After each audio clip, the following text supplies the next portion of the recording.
ఆంధ్రప్రదేశ్లో వాలంటీర్లకు సంబంధించిన అంశంలో తన వ్యూహం జయప్రదమైందని వైఎస్ఆర్ పార్టీ లేదా జగన్ ప్రభుత్వం భావిస్తున్నాయి. ఇటీవల కాలంలో చంద్రబాబు నాయుడు వాళ్ళకు సంబంధించి హామీలు ఇవ్వటము, పవన్ కళ్యాణ్ కూడా నేనేం వాళ్లకు న్యాయం జరగాలని కోరుతాను చేస్తాను ఇలా చెప్పడము, వీటన్నిటి తర్వాత వైసీపీ దాని మీద ఇంతకుముందు మీరు విమర్శించి ఇప్పుడు ఎందుకు ఇలా బలపరుస్తున్నారు, మీరు యూటర్న్ తీసుకున్నారు అని కామెంట్స్ చేయటం మనము చూసాం. నిజంగానే 10,000 రూపాయలు 5,000 జీతం 10,000 చేస్తారని చంద్రబాబు చెప్పిన తర్వాత చాలా స్పష్టంగా అంతకుముందు ట్రబుల్ అన్న వాళ్ళకే ఇప్పుడు జీతం డబల్ చేస్తున్నాడు ఈయన అన్ని విషయాలు ఇలాగే మారుస్తున్నారు. వాలంటీర్ల విషయంలో కూడా తాము తీసుకున్న వైఖరి పెన్షన్ల పంపిణీ సమయంలో అది వివాదం కావడం నష్టం చేసింది అని తెలుగుదేశం గుర్తించింది కాబట్టే ఇలా జరుగుతుందని ఎక్కువ మంది భావించారు. కానీ అదే సమయంలో వాలంటీర్లు కొంతమంది వందల సంఖ్యలో రాజీనామాలు చేశారు. నేను అప్పుడే ఒక విషయం చెప్పాను, వాలంటీర్లు రాజీనామా చేసి వైఎస్ఆర్ పార్టీకి పని చేస్తారు, వాళ్లకు ప్రభుత్వ జీతం ఇస్తూ ప్రభుత్వం పారితోషికం ఇస్తూ వైసీపీకి వాడుకుంటారు అన్నది తెలుగుదేశము జనసేన చేసిన ఆరోపణ. వాళ్ళు విధుల్లో ఉన్నప్పుడు లేకపోతే ఎన్నికలకు ముందు అధికార పార్టీ వాడుకుందన్న ఆరోపణలు వేరు, వాటిని మీద అందరూ కూడా విమర్శించారు. కానీ ఎన్నికల సమయంలో వాళ్ళ పాత్ర ఏంటి అన్న దాని మీద మటుకు చాలా ఆసక్తి నెలకొంది. ఎన్నికల సమయంలో వాళ్ళు ప్రజలను ప్రభావితం చేసి తమకు వ్యతిరేకంగా అధికార పార్టీకి ఓటే ఇస్తారు అని చంద్రబాబు నాయుడు ఆయన బృందం భావించింది. అందుకోసం ముందుగానే వాళ్ళ మీద కొంత ఒత్తిడి తేవటం అవసరం అన్న ఉద్దేశంలో వాలంటీర్ల పాత్ర గురించి అనేక రకాలైన వివాదాలు, చర్చలు, కేసులు ఇవన్నీ కూడా నడిపించాయి. కానీ అంతా అయిన తర్వాత నెలాఖరులో పెన్షన్ అనేది రాకపోవడానికి వాలంటీర్ల మీద జరిగిన ఈ ప్రచారమే కారణమని అధికార పార్టీ స్వయంగా ముఖ్యమంత్రి కూడా 1-2 సార్లు చెప్పేస్తుంటే దాన్ని ఒక ఎన్నికల కార్డుగా వాడుకుంటే అప్పుడు దాన్ని సమర్థించుకోవటం తెలుగుదేశం పార్టీకి సమస్యగా మారింది. రెండోది, పవన్ కళ్యాణ్ అంతకుముందు వాళ్ళని చాలా తీవ్రంగా వాళ్ళ మీద తీవ్ర ఆరోపణలు చేసి ఒక విధంగా మహిళల జీవితాలు నాశనం కావడానికి వీళ్ళే కారణమన్న స్థాయి దాకా వెళ్ళిన అంశం కూడా ఇప్పుడు వైసీపీ ముందుకు తెచ్చింది. సో ఇలాంటి నేపథ్యంలో ఇంతకుముందు అంత దాడి చేసిన వాళ్ళు ఇప్పుడు ఒక్కసారిగా మిమ్మల్ని ఉద్ధరించే వాళ్ళలాగా మాట్లాడుతున్నారు అని ప్రభుత్వ సలహాదారు సజ్జల రామకృష్ణారెడ్డి ఈరోజు సూటిగా చెప్తున్నారు. ఇదంతా కూడా చంద్రబాబు నాయుడు మాట మార్పిడికి లేకపోతే రకరకాలైనటువంటి యూటర్న్లకు ఇది ఉదాహరణ అని ఆయన చెప్తున్నారు. అదే సమయంలో ఇంకో మాట కూడా సజ్జలు చెప్పడం మనం గుర్తించాలి. ఇది చాలా కీలకమైంది. వాలంటీర్లు తమ పనికి లేదా తమ బాధ్యతలకు రాజీనామా చేసి వైసీపీ తరఫున పని చేయడానికి ముందుకొస్తే ఎవరు కూడా వాళ్ళని ఆపలేరు, ఆపడానికి ఎవరికి హక్కు లేదు అని సజ్జలు అంటున్నారు. ఇది నిజమే. రాజ్యాంగపరంగా ఎవరైనా సరే ఇప్పుడు నేను నా బాధ్యతలు నా ఉద్యోగం మానేసి నేను ఇంకొకరికి రాజకీయాల్లో పాల్గొంటానంటే ఎవరు ఆపుతారు? అన్ని బాధ్యతల్లో ఉన్నవాళ్ళు కూడా లెక్చరర్లు, ప్రొఫెసర్లు, లేకపోతే పోలీస్ ఐఏఎస్లు, ఐపీఎస్లు అనేక మంది రాజకీయాల్లోకి వచ్చేసారు కదా. ఇప్పుడు జేడీ లక్ష్మణ్ కూడా ఒక పార్టీ పెట్టుకొని ఆయన కూడా ఎన్నికల్లో పాల్గొంటున్నారు వీఆర్ఎస్ తీసుకున్న తర్వాత. నేను మొన్న కూడా ఉదాహరణ ఇచ్చా, ఎవరో ఎందుకు కలకత్తా హైకోర్టులో జడ్జిగా ఉన్న ఆయన కూడా నేను రేపు రాజీనామా చేస్తున్నాను, ఎన్నికల్లో పోటీ చేస్తానని చెప్పి ఐ థింక్ అభినవ్ గంగోపాధ్యాయ ఇట్లాంటి పేరు ఏదో ఉంది ఆయనకు. ఆయన రంగంలో బీజేపీ తరఫున అభ్యర్థిగా నిలబడ్డారు. ఏ పార్టీ తరఫున పోటీ చేస్తానో తర్వాత చెప్తానని కూడా ఆయన అధికార బాధ్యతలో ఉండగానే చెప్పారు. జడ్జినే మనమే ఆపలేకపోయాం కదా సుప్రీం ఎవరు కూడా. కాబట్టి వాలంటీర్లు పూర్తికాలం ఉద్యోగులు కూడా కాదు, ఒక విధంగా అవుట్సోర్సింగ్ లాగా పనిచేసేవాళ్ళు. అటువంటిప్పుడు వాళ్ళు రాజీనామా చేసి మేము వైసీపీ ఎన్నికల సైన్యంగా మారుతామంటే ఎవరైనా ఎలా ఆపుతారు? దానికి మీరందరూ కూడా ఇలా విమర్శలు, ఆరోపణలు చేశారు కాబట్టి మేము గాయపడ్డామని కూడా వాళ్ళు చెప్పడానికి ఒక ఆస్కారం ఉంది.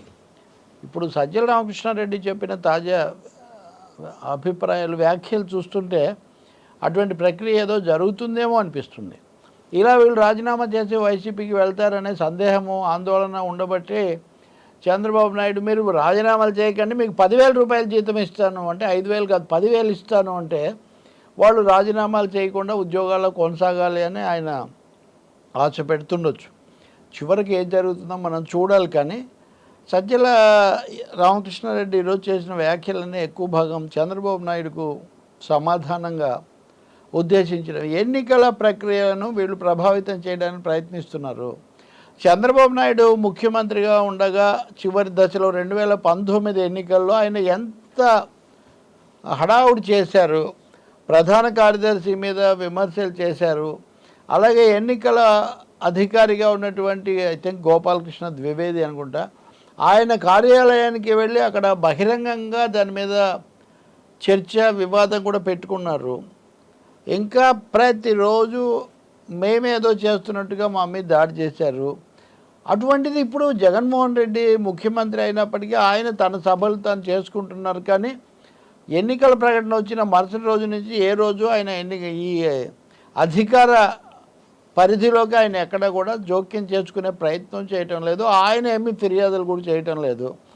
కాబట్టి అప్పుడు చంద్రబాబు వ్యవహరించిన తీరును, ఇప్పుడు జగన్ వ్యవహరిస్తున్న తీరును పోల్చి చూపాలి అన్నది సజ్జల ప్రయత్నంలాగా కనిపిస్తుంది.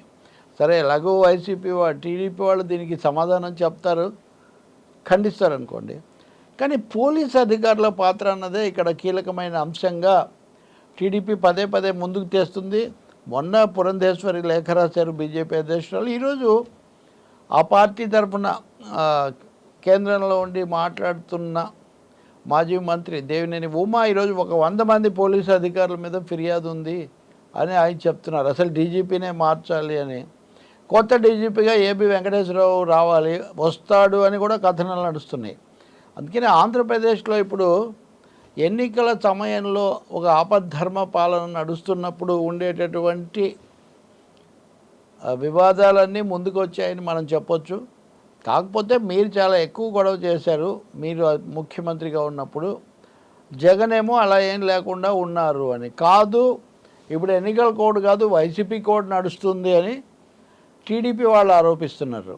ఇందులో ఏ కోడ్ నడిచినా కానీ అసలు ఎన్నికల సంఘం బాధ్యత కదా, వాళ్ళు మరి స్పందిస్తారా లేదా, వాళ్ళు ఏం చర్య తీసుకుంటారు, ఎవరి మీద, ఎందుకు సజ్జల పాత్ర మీదే టీడీపీ రాష్ట్ర అధ్యక్షుడు అచ్చెన్నాయుడు లేఖ రాశారు. ఆయన ప్రభుత్వం నుంచి జీతం తీసుకుంటున్నారు కాబట్టి వైసీపీ నాయకుడిగా పనిచేయకూడదు, వైసీపీ తరఫున ఆయన మాట్లాడుతున్నాడు, ఇది ఎలా చేస్తారు అని. ఈ విషయంలో ఎన్నికల అధికారి ముఖేష్ మీనా ఇదివరకే ఒక సమాధానం ఇచ్చారు. పొలిటికల్ ఎగ్జిక్యూటివ్ను మేమేమీ ఆపాము, మిగిలిన వాటిని అయితే తప్పొప్పులు అధికారులు వాళ్ళ దీంట్లో చేస్తాం. కానీ పొలిటికల్ ఎగ్జిక్యూటివ్ అన్నప్పుడు సజ్జల సంగతి ఏంటంటే, సజ్జలతో సహా ఎవరైనా సలహాదారులు వాళ్ళకి జీతం మటుగా అందుతుంది, ఇతరమైనటువంటివి వాళ్ళు ఆ బాధ్యతలు చేయరు కాబట్టి అదనమైనటువంటి భత్యాలు అవి ఉండకపోవచ్చు. ఈ పద్ధతిలో ఆయన చెప్పారు. అయితే ఇప్పుడు తాజాగా వివాదం పెరిగిన కొద్దీ ఆయన లేఖ రాశారు, ఢిల్లీకి వివరణ వచ్చిన తర్వాత చేస్తారంటున్నారు. కానీ చూడాలి ఏం జరుగుతుందో. కానీ ఢిల్లీలో కానీ, అంటే కేంద్రంలో కానీ రాష్ట్రాల్లో కానీ ఈ సలహాదారులు ఇట్లాంటి వాళ్ళను ఎన్నికల సమయంలో తొలగించిన ఉదాహరణలు గతంలో పెద్దగా లేవు. ఎందుకంటే ఆయన మీనా చెప్పినట్టు దే ఆర్ కన్సిడర్డ్ పొలిటికల్ ఎగ్జిక్యూటివ్లో భాగం అన్నట్టుగా. దాని మీద విమర్శలు చాలా ఉండొచ్చు, కానీ అది కూడా ఏం జరుగుతుందో మనం చూడాల్సి ఉంటుంది. ప్రధాన కార్యదర్శి జవహర్ రెడ్డిని మార్చడం అవసరం అన్న చర్చ కూడా ఒకటి నడుస్తుంది.